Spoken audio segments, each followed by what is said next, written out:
Hello, Math 8. All right, this next Pythagorean theorem, word problems. Hey, a lot of times we think of word problems and we think, oh my gosh, I hate word problems. A lot of us are in that same boat. One of the things I find really easy, though, is if you have the ability to draw it out or write it out, it goes way easier. So let's try that. Else walks diagonally from one corner of a square plaza to another. So we have a square plaza. Let's draw a square plaza here. Let's see. So here's my square plaza, and it says that each side of the plaza is 50 meters. So here's my square plaza, and each side is 50. It says she walked diagonally from one corner, so from like this corner to this corner, she walked diagonal. So let's draw a line there. So we have this diagonal line right there, and we just need to figure out what was the distance across this? Well, you might recognize that this makes a nice little right triangle. Figure out right triangles, we do a squared plus b squared equals c squared. So let's do our work there. So here's our a squared plus b squared equals c squared. Our a squared side is 50, our b squared side is 50. If we square both of those, we get 2,500 and 2,500.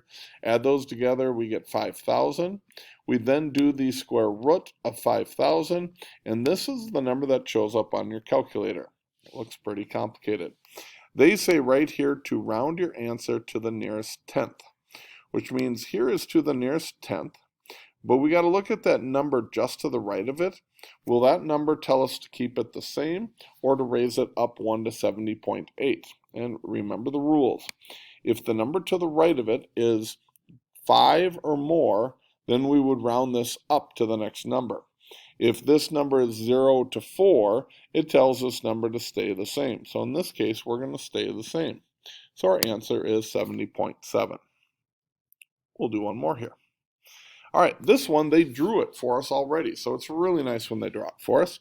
Here's a nice right triangle. They give us our A side, they give us our B side, and we got to figure out the C side. How easy is that?